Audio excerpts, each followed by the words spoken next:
Halo, nama saya Untung Unsong, orang Korea yang trading saham Indonesia. Jadi mohon pengertiannya jika bahasa saya belum fasih. Melalui channel ini disampaikan apa yang saya pelajari di dunia trading. Nah, di video terakhir kita lihat seorang scalper muda yang berhasil dalam waktu kurang dari 3 tahun kan. Tapi kali ini kita cek seorang senior scalper yang disebut Godfather Scalping di Korea. Nickname-nya dia Maha7. Kalau subscriber dari tahun lalu mungkin ada yang ingat.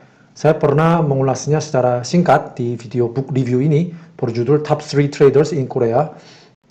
Kemudian video ini adalah eksperimen, sebuah percobaan di mana kecerdasan buatan yaitu AI dan trader manusia bersaing untuk tingkat pengembalian saham selama 4 minggu. Nah, pada akhirnya Maha7 ini dia menang. Nah, sayangnya subtitle bahasa Inggris tidak didukung di video ini, tapi bagi yang penasaran, link ke videonya ada di deskripsi di bawah. Dia saat ini berusia 51 tahun dan profesor di Universitas Kwangwon di Seoul, jurusannya trading saham. Ada jurusan trading saham, karena saham ya begitu populer di Korea. Tentu saja dia masih melakukan scalping, tapi dia bilang hanya ketika kondisi pasarnya cocok buat scalping. Lalu dia sekarang melakukan investasi jangka panjang dan investasi luar negeri juga. Maha7 memasuki dunia saham pada tahun 2000. Dia bertahan 20 tahun sebagai scalper. Dia masuk saham karena dengar kabar teman-temannya dapat cuan dari saham, jadi dia juga penasaran dan ikutan. Seperti biasa, kebanyakan investor retail baru selalu masuk waktu harga saham udah tinggi. Nah, awalnya dia menginvestasikan 1 juta won, sekitar 11 juta rupiah di blue chip saja. Tapi ketika dot-com bubble pecah, waktu itu kan ada dot-com bubble ini, dia juga kehilangan uang dan mulai sadar akan sulit bagi investor kecil seperti saya untuk menghasilkan uang dari investasi. Walaupun bisa, itu akan memakan waktu terlalu lama. Nah, kalimat itu yang masih dia bilang. Jika kalau pasar sahamnya seperti Amerika, negara nomor 1 di dunia, kemungkinan investasi jangka panjang juga cara sukses untuk investor retail kecil. Ya, karena perusahaan-perusahaan Amerika yang menguasai dunia, maka mereka bertumbuh terus, harga saham naik terus. Tapi lihatlah, pasar seperti Korea, ini kotak-kotaknya udah berapa tahun. Kecuali untuk pasar bull market yang kadang-kadang muncul 1-2 kali dalam 10 tahun, biasanya selalu itu berada di dalam kisaran kotak box ini. Jadi probabilitas kena jebakan blue chip trap ini itu tinggi dan itu nyata. Jadi untuk bertahan hidup, dia trading harian untuk dapat cuan hari yang sama atau rugi, dan lama-lama dia menjadi scalper. Mengasah skill bertahun-tahun dan coba-coba, akhirnya dia bisa membuktikan kemampuan dirinya dan dia menjadi legenda. Nah, video ini merupakan wawancara mendalam dengan Maha7 oleh Kium Sekuritas. Video ini durasinya 2 jam lebih. Pengetahuan dia yang terakumulasi selama 20 tahun ada di sini semua. Jadi saya merangkum sarannya berdasarkan video ini. Linknya ada di deskripsi bawah juga, namun video ini juga nggak ada teks bahasa Inggris. Menurut dia, trading adalah survival game. Nah, dia mengutip kata-kata terkenal dari Laksamana Yi Sun-shin di Korea, seorang pahlawan sejarah Korea. Dia adalah seorang jenderal yang mengalahkan tentara Jepang ratusan tahun yang lalu. Itu juga dibuat menjadi film. Nah, sebelum pertempuran, Laksamana Yi Sun-shin bilang, jika kita ingin mati, kita akan hidup, tapi jika kita ingin hidup, kita akan mati. Mengutip kalimat itu, Maha7 bilang, di trading, jika Anda mau memulihkan loss-nya, Anda akan hancur. Jika Anda ingin berhenti trading, Anda akan hidup. Kita lihat video tradingnya secara singkat ya. 요즘 혹시 보니까 또 되게 많이 빠졌어요. 인터뷰 중 순식간에 종목을 매수하더니 거기서 지금 사시는 거예요? 아, 지금 투자 도중에 또 타이밍을 또 잡으시는군요. 이게 기술이기 때문에 익히면 되는 거거든요. 네. 근데 이제 누가 잘 익히는 못 익히냐에 따라서 네. 아, 지금 바로 또 곧바로 다시 전부 매도했다. 주가가 잠깐 널뛰던 20초 사이를 포착해 수익을 낸 것이다.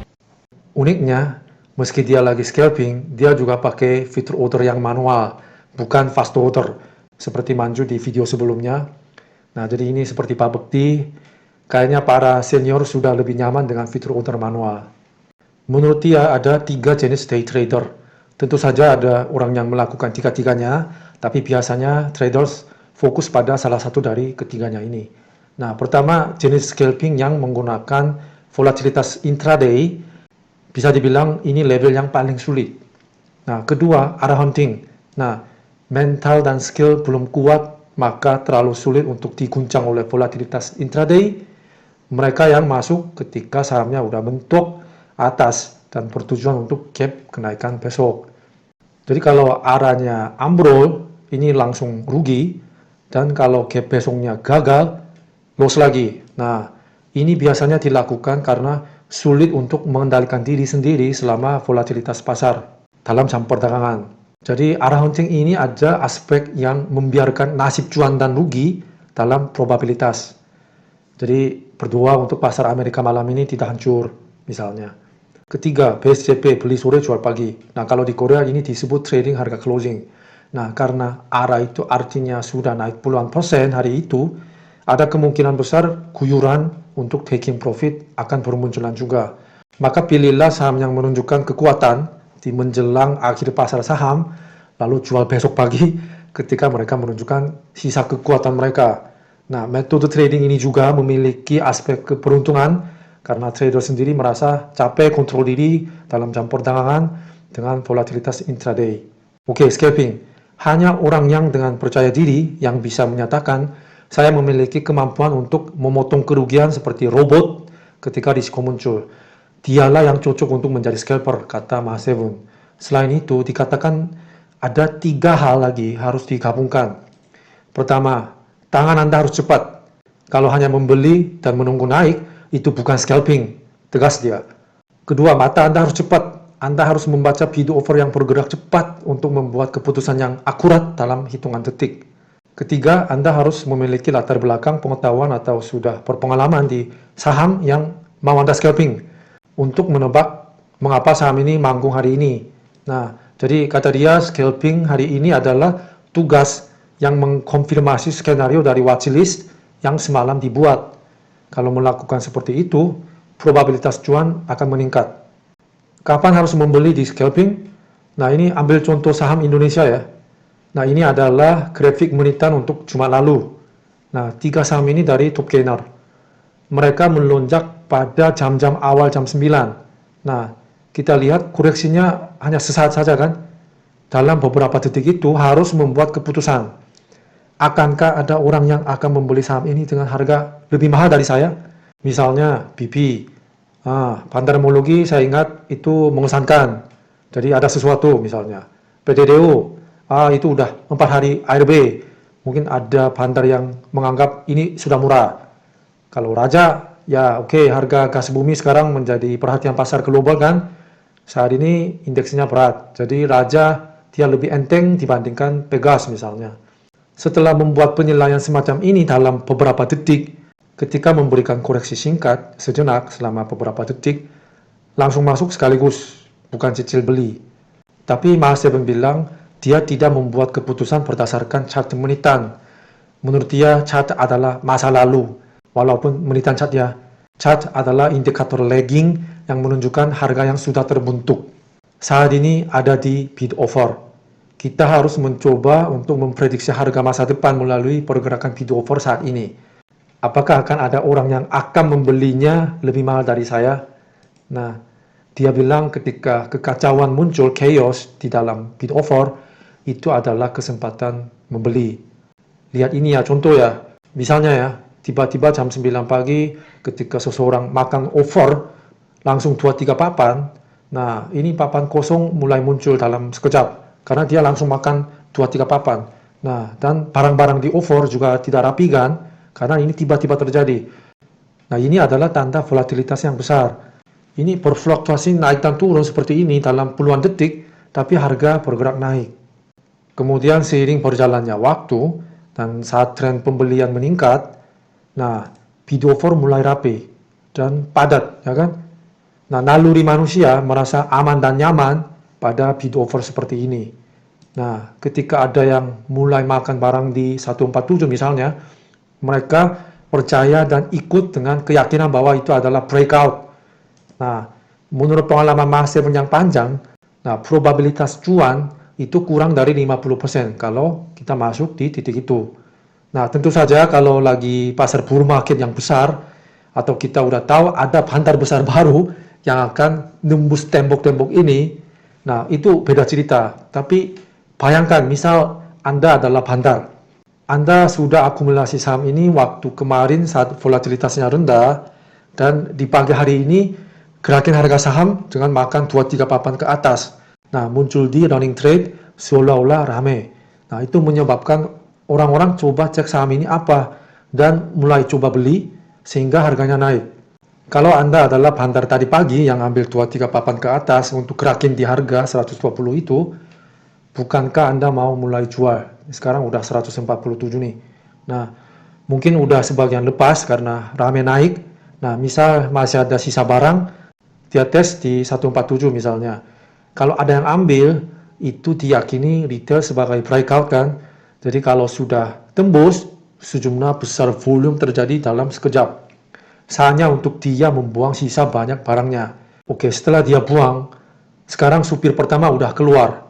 Jadi bandar lain harus masuk dan dia yang harus naikin. Harganya sudah naik banyak. Jadi seberapa besar probabilitasnya bandar barunya mau mengangkat di harga ini? Kecuali sekarang adalah pasar banteng, bull market. Oke, kapan take profit? Ketika rally naik kencang, itu berhenti. Nah, sesimpel itu aja. Nah, sudah begini naik, artinya kan kemungkinan besar overvalue daripada fundamental. Mohon maaf ya kalau ini saham gorengannya ya. Nah, bisa aja kalau orang dalam lihat harga ini, dia mikir ada apa ya? Enggak ada kabar bagus di perusahaan, padahal. Nah, dia bisa aja jual dulu. Oke, kita balik lagi ke bid over. Kalau kita bukan ikan kakap, jadi kita ikan kecil atau biasa aja, harus mikir sebelum HK. Apakah akan ada orang yang lebih greedy, serakah beli mahal dari saya? Tahu kan ini? Teori bodoh yang lebih besar. Saya bisa jual mahal ke orang yang lebih bodoh dari saya. Nah, menurut dia kalau bull market, itu sering bisa. Kemudian, habis TP jangan melihat gain loss-nya. Cuan gua berapa. Nah, enggak ada waktu untuk scalper cek hasilnya. Cuma ganggu psikologi aja. Nah, scalper harus fokus di gerakan saham. Setelah jual, kalau volatilitasnya dapat, volumenya naik, harus berani masuk, jangan ketinggalan momentum. Gara-gara obsesi masa lalu yaitu gain and loss berapa. Kapan cut loss? Ya, setelah beli kalau nggak naik langsung cut loss. Semakin cepat cut loss, semakin baik. Nah, kalau kita kelewatan bagian CL tipis ini, otak kita mulai kehilangan kendali karena menjadi lebih sulit untuk menjual kalau sudah ruginya dalam dan trading hari itu cenderung gagal. Mas Seven membandingkan cut loss dengan perang. Misalnya Anda adalah seorang prajurit tentara dan Anda pergi berperang dengan senapan.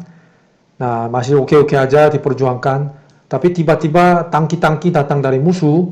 Nah, selama sesaat Anda harus ambil keputusan. Mikir, apakah tangki kita juga akan segera tiba? Nggak tahu kan? Ya, Anda harus lari cepat. Sambil lari terluka ringan tapi masih bisa pulihkan.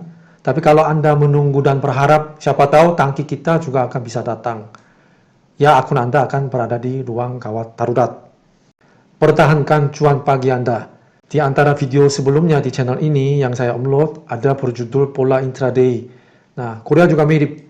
Ada kemungkinan besar cuan di pagi hari, dan setelah jam 10, cuan terhapus, malah rugi di sesi 2. Nah, waktu Mas Seven masih pemula, pola itu sering muncul juga. Jadi, dia menetapkan prinsipnya sendiri pada jam 10, harus dia pergi.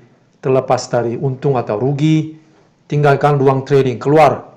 Saat itu, hingga awal tahun 2000-an, ada sebuah tempat bernama Manhwapang. Di Korea artinya ruang buku komik. Apakah di Indonesia juga pernah ada ya? Pokoknya itu tempat di mana Anda bisa menghabiskan 2-3 jam membaca buku komik dengan seharga 10-20 ribu rupiah. Mas Seven juga sering menghabiskan waktu di sana untuk melindungi cuan pagi hari dan untuk menghentikan trading jika terjadi kerugian. Mas Seven memberi saran kepada full-time trader jika sudah cuan di pagi hari, terbaik adalah pergi berolahraga atau membaca buku atau kerjakan hal lain, tapi jangan baca buku atau bermain game di depan monitor. Dikatakan lebih buruk karena bisa tergoda oleh harga pasar untuk melakukan pembelian yang asal-asalan, lebih impulsif, yang mendadak. Nah, Mahaseven kasih tahu cerita murid-murid dia, ada orang yang meletakkan benang di jari telunjuk setelah jam 10 untuk mencegah pembelian secara mendadak itu. Saat dia mencoba mengklik beli, jari Anda akan ditarik benang. Lalu dia sadar. Sampai segitunya. Nah, ada trader lain juga yang sering menampar pipinya selama jam perdagangan hanya untuk menjaga otak waras. Lalu ada yang lebih ekstrim. Dia pakai racun. Tahu racun cyanida yang bubuk biru ini? Jadi dia taruh racun itu di sebelah monitor, lalu dia bayangkan makan racun setiap kali dia melakukan trading yang salah gara-gara tidak mengendalikan diri. Ya macam-macam lah cara berjuang untuk mencegah trading yang salah dari emosi dirinya. Mahaseven dia selalu menetapkan batas kerugian untuk hari itu. Misal modal 10 juta, limit loss harian menjadi 300 ribu kan, yaitu minus 3%. Nah kalau lossnya sudah sentuh limitnya, dia meninggalkan rumah tanpa penyesalan. Dia udah tahu kalau dia mencoba trading untuk memulihkan ruginya, probabilitas rugi makin dalam itu meningkat. Jadi cara terbaik keluar dari trading room. Nah, kebiasaan itu juga kelihatan dalam video ini, di mana dia menghadapi AI, kecerdasan buatan. Nah, pada hari keempat, pengembalian kumulatif itu mencapai minus 17%. Dan dia meninggalkan ruang trading dan pergi hiking, naik gunung. Nah, saat itu AI, kecerdasan buatan itu sedang bekerja keras, putarin coding terus untuk memilih saham dan menghitung timing beli jual melalui big data. Sedangkan di gunung, Mahaseven berkata, saat saya melihat air yang mengalir turun, saya menjadi tenang, berpikir jika harga saham naik, nah itu wajar untuk turun. Anyway, kesimpulan dari eksperimen selama 4 minggu ini berakhir dengan kemenangan manusia. Mahaseven, dia yang menang, dengan pengembalian 40%. AI nggak dapat apa-apa, nol. Jadi kalau catur Go, tahu kan, AlphaGo dulu kan menang. Tapi tampaknya kalau saham, masih manusia yang unggul. Ya, tapi manusia yang level master. Kemudian ada tambahan, support dan resistance trendy following. Nah, dia bilang itu untuk area middle level ke atas. Nah, kita harus mampu menilai pasar dulu menurut dia. Seperti politik berada di atas ekonomi.